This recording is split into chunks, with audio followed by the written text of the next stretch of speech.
வணக்கம் நண்பா. ஸோ இன்னைக்கான வீடியோவில் பாட்னா பைரேட்ஸ் டீம் சுதாகரனை ரீடைன் பண்ணுவாங்களா ரிலீஸ் பண்ணுவாங்களா, அதே போல் தமிழ் தலைவாஸ் டீம் மாசான முத்தை ரீடைன் பண்ணுவாங்களா ரிலீஸ் பண்ணுவாங்களா, ஸோ இதை பற்றி டீட்டெயில்டாக இந்த வீடியோக்குள்ளே பேச போகிறோம். கண்டிப்பாக இந்த வீடியோ பார்த்த பிறகு நிறைய இன்ஃபர்மேஷன் கண்டிப்பாக உங்களுக்கு தெரிஞ்சிருக்கும். அண்ட் அதை வச்சு நீங்களே ஒரு ஒப்பீனியன் வந்து கண்டிப்பாக எடுக்கலாம். ஸோ வீடியோ ஸ்கிப் பண்ணாமல் பாருங்கள். புதுசாக வந்து பார்க்குறீங்கன்னா சேனலை சப்ஸ்கிரைப் பண்ணிவிட்டு இந்த வீடியோக்கு ஒரு லைக் கொடுத்துக்கோங்க. வீடியோ ஸ்டார்ட் பண்ணுறதுக்கு முன்னாடி கேலோ இந்தியா யூத் கேம்ஸில் தமிழ்நாடு டீமோட கேர்ள்ஸ் டீம் வந்து பார்ட்டிசிபேட் பண்ணிக்கிட்டாங்க. அண்ட் செமிஃபைனல்ஸில் வந்து பார்த்தீங்கன்னா தோற்று போயிட்டாங்க. ஓகேங்களா. ஸோ இந்த கேலோ இந்தியாவில் தமிழ்நாடு டீமுக்கு பிரான்ஸ் மெடலை தமிழ்நாடு டீமோட கேர்ள்ஸ் டீம் கபடியில் வந்து ஜெயிச்சு கொடுத்துருக்காங்க. ப்ளே பண்ண பிளேயர்ஸ்க்காக இருக்கட்டும், கோச்சுக்காக இருக்கட்டும், டீமில் உள்ள எல்லாருக்குமே வாழ்த்துக்கள். சுதாகரனா பாட்னா பைரேட்ஸ் டீம் ரீடைன் செய்வாங்களா மாட்டாங்களா? என்னோட ஒப்பீனியன் படி ரீடைன் செய்யக்கூடாது. ஒரு ஃபேனாக பார்க்கும்போது ரீடைன் செய்யக்கூடாது. ஏன்னா அவரோட திறமைக்கேற்ற வாய்ப்பு அங்கே கிடைக்க மாட்டேங்குது. ஓகேங்களா. ஸோ நீங்கள் பிகேஎல் சீசன் 11 பார்த்தா கூட ஒரு மேட்ச்சில் சுதாகரனை இறக்கணும் அப்படிங்கிற கட்டாயம் ஏற்படும். பட் அந்த இடத்துலையும் அவர் இறக்காம வேறு ஏதாவது முடிவுகள் வந்து எடுப்பாங்க. ஆனால் அதெல்லாம் பார்க்கும்போது என்னடா பண்ணிட்டு இருக்கீங்க அப்படிங்கிற மாதிரி தான் தோணும். ஸோ அவரோட திறமைக்கேற்ற வாய்ப்பை பாட்னா பைரேட்ஸ் டீம் கொடுக்கல. முன்னாள் கோச் நரேந்தர் ரெய்டு கொடுக்கல. ஸோ கண்டிப்பாக வேறு டீமுக்கு போனால் இன்னும் பெட்டரான பர்ஃபார்மன்ஸஸ் கொடுப்பாரு, அவருக்கு ஏற்ற வாய்ப்பு கிடைக்கும் அப்படின்னு நம்பி ஒரு ஃபேனாக பார்க்கும்போது அவரை ரிலீஸ் பண்ணால் நல்லா இருக்கும் அப்படிங்கிற மாதிரி தோணுது. அதே போல் பிகேஎல் சீசன் 11 தேவாங் கயான் அப்படிங்கிற மாதிரி 2 ஸ்டார் வந்து பார்த்தீங்கன்னா பாட்னா டீமுக்கு கிடைச்சாங்க. பட் அவங்க ஸ்டார்டிங்கில் ப்ராப்பராக ப்ளே பண்ணவே இல்லை. நம்ம எல்லாம் சொல்லிட்டு இருந்தோம் சுதாகரை இறக்கி விடுங்க அப்படிங்கிற மாதிரி சொல்லிட்டு இருந்தோம். பட் அவங்க இறக்காம அந்த பிளேயர்ஸ்க்கே வாய்ப்பு கொடுத்துட்டு இருந்தாங்க. அண்ட் அதுக்கப்புறம் ஒரு கட்டத்தில் அந்த எல்லா பிளேயர்ஸுமே நல்லா ப்ளே பண்ணி இப்போ எந்த லெவலில் இருக்காங்க நம்ம எல்லாருக்குமே தெரியும். ஒரு தேவாங் மேலே வச்ச நம்பிக்கை, ஒரு அயன் மேலே வச்சிருந்த நம்பிக்கை, சுதாகர் மேலே ஒரு தேர்ட் ரைடராக நீங்கள் வச்சிருந்தா கூட ஃபைனலில் வந்து நல்ல பர்ஃபார்மன்ஸஸ் கொடுத்துருக்கலாம். ஏன்னா ஃபைனலில் வந்து பார்த்தீங்கன்னா உங்களோட 2 மெயின் ரைடர்ஸ் காவா வாங்கிட்டாங்க.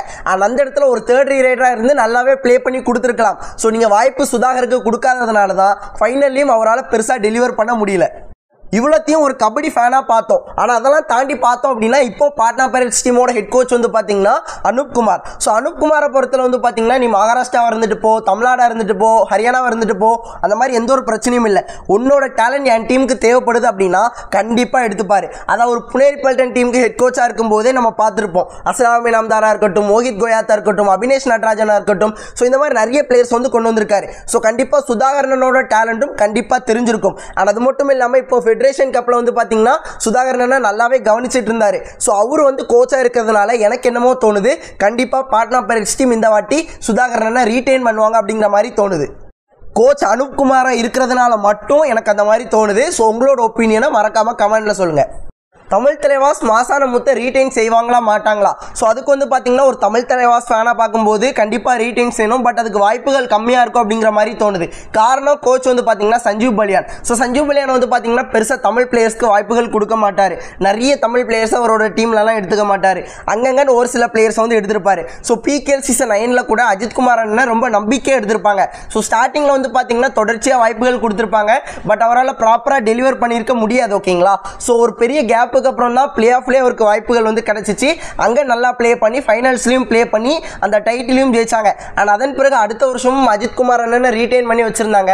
பட் அவருக்கு தொடர்ச்சியாக வாய்ப்புகள் கொடுத்தாங்க. பட் அவரால் ப்ராப்பராக டெலிவர் பண்ண முடியாது அப்படிங்கிற காரணத்தினால அங்கங்கே அப்படி இப்படின்னு வாய்ப்பு கொடுத்தாங்க. அண்ட் பிகேஎல் சீசன் 11 கூட தரணிதரனை எடுத்து வச்சாங்க. பெருசாக வாய்ப்புகள் வந்து கொடுக்கல. ஸோ உங்கள் எல்லாருக்குமே தெரிஞ்சிருக்கும். ஸோ அதன் அடிப்படையில் தான் சொல்கிறேன் மாசான முத்தண்ணனை என்னமோ எனக்கு தோணுது ரீடைன் பண்ண மாட்டாங்களோ அப்படிங்கிற மாதிரி தோணுது. பட் ஏதோ தெரியல ஒரு 1% அவரை ரீடைன் பண்ணுறதுக்கு வாய்ப்பு இருக்குது அப்படிங்கிற மாதிரியும் தோணுது. ஸோ இதில் வந்து என்னால் ப்ராப்பராக முடிவு வந்து எடுக்க முடியல. ஸோ நீங்கள் உங்களோட ஒப்பீனியனை மறக்காம கமெண்ட்டில் சொல்லுங்கள். என்னோட ஆசையும் கண்டிப்பாக மாசான முத்தண்ணனை ரீடைன் பண்ணணும் அப்படிங்கிறது. ஸோ ஆனால் என்ன செய்ய போகிறாங்கிறது கரெக்டாக தெரியல. அண்ட் வீடியோ தான் நண்பா. ஸோ இவ்வளோ நேரம் வீடியோ ஸ்கிப் பண்ணாமல் பார்த்தா உங்கள் எல்லாருக்குமே நன்றி. இதே போல நல்ல வீடியோவில் நாளைக்கு பார்க்குறேன். இது வரைக்கும் டாடா பாய், see you நண்பா.